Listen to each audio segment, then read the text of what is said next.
अस्सलाम वालेकुम स्टूडेंट, आज हम पढ़ेंगे law of conservation of linear momentum. तो इससे पहले वाले टॉपिक में मैंने लीनियर मोमेंटम के बारे में बताया कि लीनियर मोमेंटम किसी भी जिस्म में हरकत का मकदार होता है। The quantity of motion in a body, किसी भी जिस्म में हरकत के मकदार को, मैग्नीट्यूड को हम मोमेंटम कहते हैं। या सिंपली हम लीनियर मोमेंटम का डेफिनेशन इस तरह करता था कि product of mass and velocity, किसी जिस्म की वेलोसिटी और इसकी कमियत के हासिल ज़रब से जो क्वांटिटी हासिल होता है इसको हम कहते हैं लीनियर मोमेंटम। और हम इसके लिए एक सिंपल सा इक्वेशन इस तरह लिख देता था, P is equal to M. ये है लीनियर मोमेंटम का इक्वेशन, एम मास है और वी जिस्म का वेलोसिटी। ठीक है, अब law of conservation of linear momentum हमें क्या कहता है? ये लॉ हमें ये कहता है कि अगर हमारे पास एक ऐसा सिस्टम हो कि इस पर किसी किस्म का बैरूनी क़ुव्वत ना हो, इस पर एक्सटर्नल नेट फोर्स किया हो, ज़ीरो हो, तो ऐसा सिस्टम क्या कहलाता है? आइसोलेटेड सिस्टम कहलाता है। ठीक है, और अगर सिस्टम आइसोलेटेड हो तो ऐसे सिस्टम का टोटल मोमेंटम हमारे पास क्या होता है? एक खास वक्त में मुस्तकिल रहता है, कांस्टेंट रहता है, इसमें किसी किस्म का तब्दीली या चेंज नहीं आता। आइसोलेटेड सिस्टम में अंदर के ज़र्रात होगा, इसके अंदर पार्टिकल होगा, इसके अंदर बॉडीज होगा, अजसाम होंगे।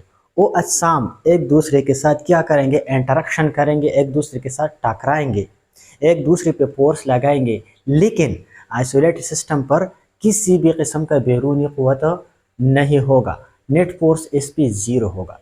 तो law of conservation of linear momentum ये आइसोलेटेड सिस्टम के लिए है। और मैंने आप लोगों को बताया कि आइसोलेटेड सिस्टम ऐसा सिस्टम होता है जिस पर किसी किस्म का बैरूनी क़ुव्वत नहीं होता। इसके अंदर, इस आइसोलेटेड सिस्टम के अंदर जो पार्टिकल होते हैं, जो बॉडी, जो अजसाम होते हैं, वो एक दूसरे पे फोर्स और क़ुव्वत लगाएगा, लेकिन इस पर एक्सटर्नल किसी किस्म का क़ुव्वत या फोर्स नहीं होगा। ठीक है, तो law of conservation of linear momentum का स्टेटमेंट कुछ इस तरह है। For in isolated system, total momentum before and after the collision remain constant। यानी किसी भी आइसोलेटेड सिस्टम के लिए मोमेंटम टकराव से पहले और मोमेंटम टकराव के बाद मुस्तकिल रहेगा, एक जैसा रहेगा। आइसोलेटेड सिस्टम हम कैसे सिस्टम को कहते हैं? एक बात याद रखो कि हमारी यूनिवर्स में हकीकी तौर पर आइसोलेटेड सिस्टम मौजूद नहीं है, ट्रू आइसोलेटेड सिस्टम नहीं है। क्योंकि अगर हम किसी भी सिस्टम को ले ले तो इस पर ज़रूर किसी न किसी का बैरूनी क़ुव्वत होता है। जैसा कि मिसाल के तौर पर अगर हम किसी पार्टिकल का सिस्टम ले ले तो इस पर ग्रेविटेशनल फोर्स ज़रूर होता है, क्योंकि ग्रेविटेशनल फोर्स हर चीज़ पर असरअंदाज होता है, इस पर इफेक्ट करता है। तो कोई भी सिस्टम आइसोलेटेड नहीं है हमारी यूनिवर्स में। क्योंकि अगर हम अर्थ ले ले, ज़मीन ले ले, तो ज़मीन पर भी सन की वजह से अट्रैक्टिव फोर्स है, चांद की वजह से है, मून की वजह से, स्टार की वजह से है, तो ये आइसोलेटेड नहीं है। लेकिन फिज़िक्स में हम आइसोलेटेड सिस्टम ऐसी सिस्टम को कहते हैं कि इसकी इंटरनल एनर्जी, यानी कि इसके अंदर के बॉडीज़ की जो एनर्जी होते हैं, अगर वो बैरूनी माहौल या बैरूनी चीज़ों के मुकाबले में ज़्यादा हो तो ऐसा सिस्टम फिर आइसोलेटेड सिस्टम तस्वर किया जाएगा। मिसाल के तौर पर जब दो कार, दो मोटर आपस में क्रैश करते हैं, टकराते हैं, तो उसके टकराने की जो एनर्जी होती है वो फ्रिक्शनल फोर्स के मुकाबले में ज़्यादा होते हैं। इस तरह अगर हम दो एयर मालिक्यूल ले लें, हवा का मालिक्यूल ले लें, और वो आपस में टकराते हैं, तो उसके टकराने की एनर्जी हवा के मालिक्यूल का वो ग्रेविटेशनल फोर्स के मुकाबले में ज़्यादा है। इस तरह अगर हम दो स्टील बाल ले लें और वो आपस में टकराते हैं तो उसके टकराने की एनर्जी फ्रिक्शन और ग्रेविटेशन के मुकाबले में ज़्यादा होते हैं, वो आइसोलेटेड सिस्टम है। इस तरह अगर हम कोई बम ले या पटाखा ले ले तो इस पटाखे या बम का इंटरनल एनर्जी बहुत ज़्यादा होता है बैरूनी माहौल के मुकाबले में, तो ऐसा सिस्टम हम आइसोलेटेड सिस्टम तस्वर करते हैं और इसको पढ़ते हैं। ठीक है, आइसोलेटेड सिस्टम के बारे में तो मैंने आप लोगों को बताया, और law of conservation of linear momentum के स्टेटमेंट के बारे में भी मैंने आप लोगों को बताया। अब मैं इस स्टेटमेंट को प्रूव करता हूँ, इसको साबित करता हूँ कि ये बात ठीक है कि ठीक नहीं है।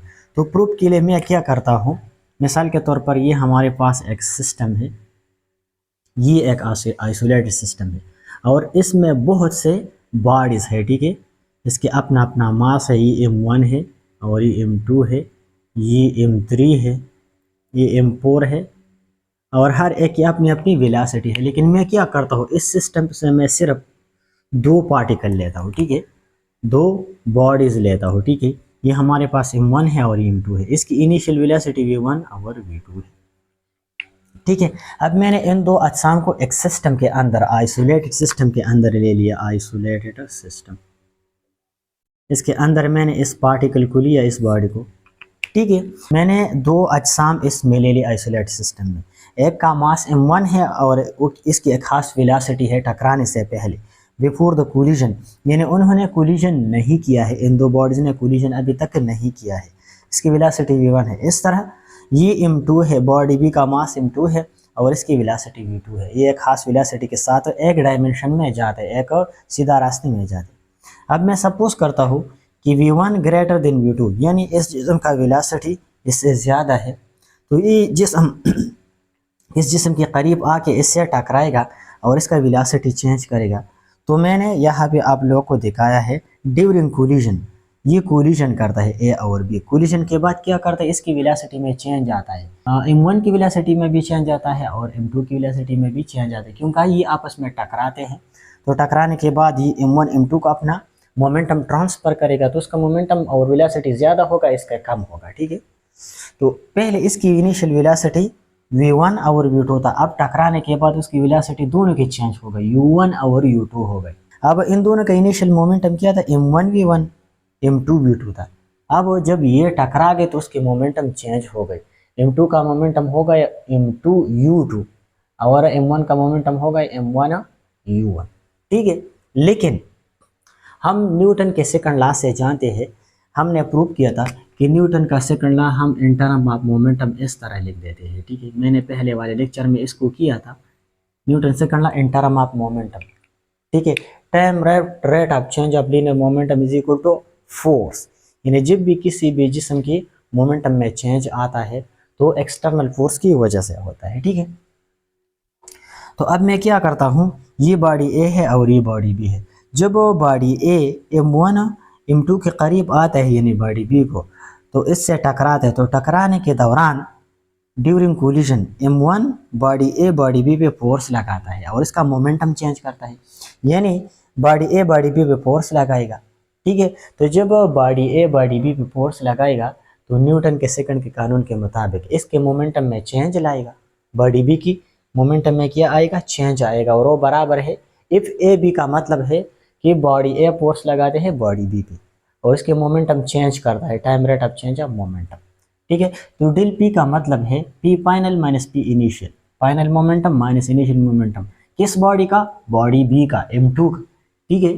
तो इसका फाइनल मोमेंटम क्या है, इस M2 का, M2 U2 इसका फाइनल मोमेंटम, और इसका इनिशियल मोमेंटम क्या था इस M2 का, वो था M2 V2। अब इसमें चेंज क्या होगा, तो इस चेंज में यहाँ पे मैं फाइनल पुट करूँगा बॉडी बी के लिए और यहाँ पर इनिशियल पुट करूँगा, तो इनिशियल ये है और फाइनल ये है, तो यहाँ पे पुट कर लो इस इक्वेशन में।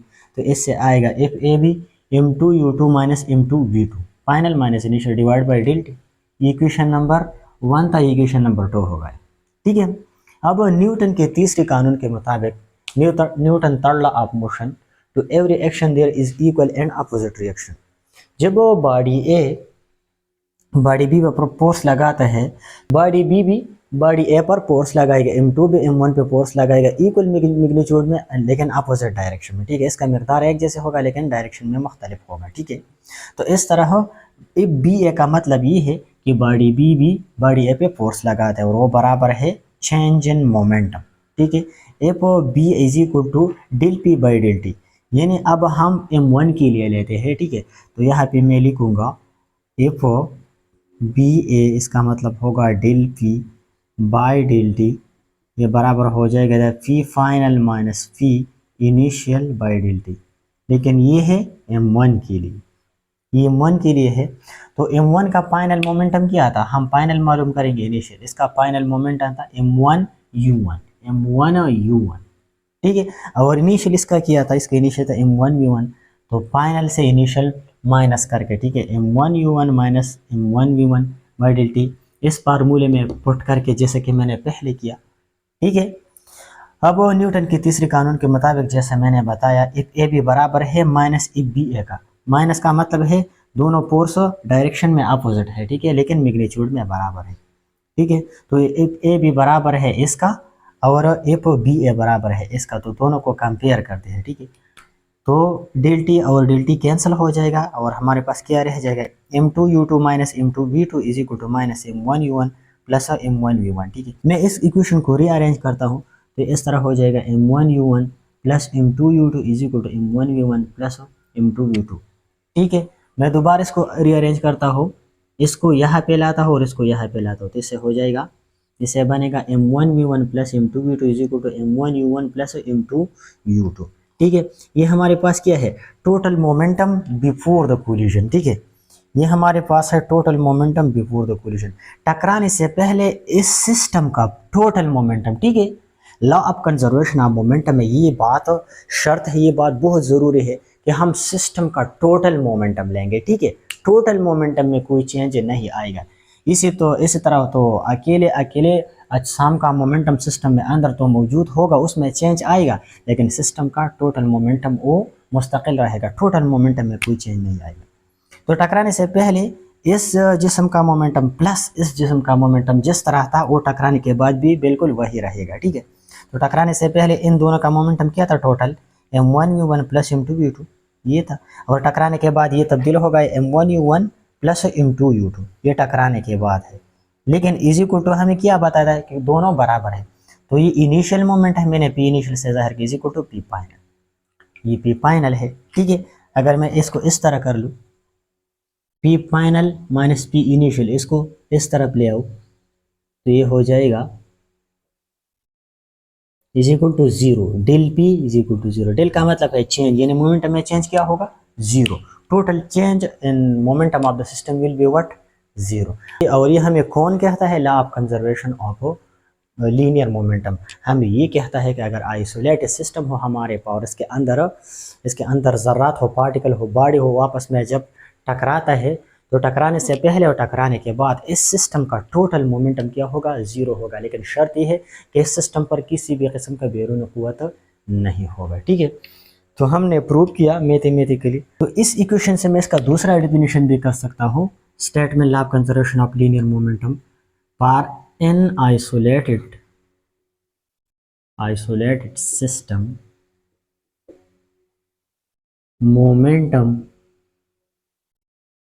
system, the total momentum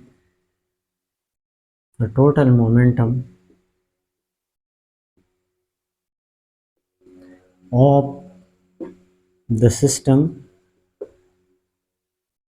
remain constant in time, यानी टाइम गुजरने के साथ साथ आइसोलेटेड सिस्टम में अगर कोई भी ज़र्रात पार्टिकल आपस में टकराते हैं तो इसका मोमेंटम, टोटल मोमेंटम, ठीक है, टोटल मोमेंटम की बात करते हैं हम सिस्टम की, इसका टोटल मोमेंटम कांस्टेंट रहेगा, मुस्तकिल रहेगा, इसमें किसी किस्म का कोई चेंज नहीं आएगा, ठीक है। तो ये है law of conservation of linear momentum. इसके अलावा law of conservation of linear momentum एक दमाकाहिस अवामिल में भी वो हमारे पास कंजर्व्ड है, ठीक है, यानी मुस्तकिल है। तो उसको हम बाद में पढ़ेंगे, conservation of momentum in explosive forces, ठीक है। तो आज के लिए इतना काफ़ी है। उम्मीद रखता हूँ कि आप लोग इस टॉपिक को समझ चुके होंगे। अगर फिर भी किसी स्टूडेंट का कोई क्वेश्चन हो इस टॉपिक में तो आप मुझसे पूछ सकते हैं law of conservation of linear momentum के बारे में।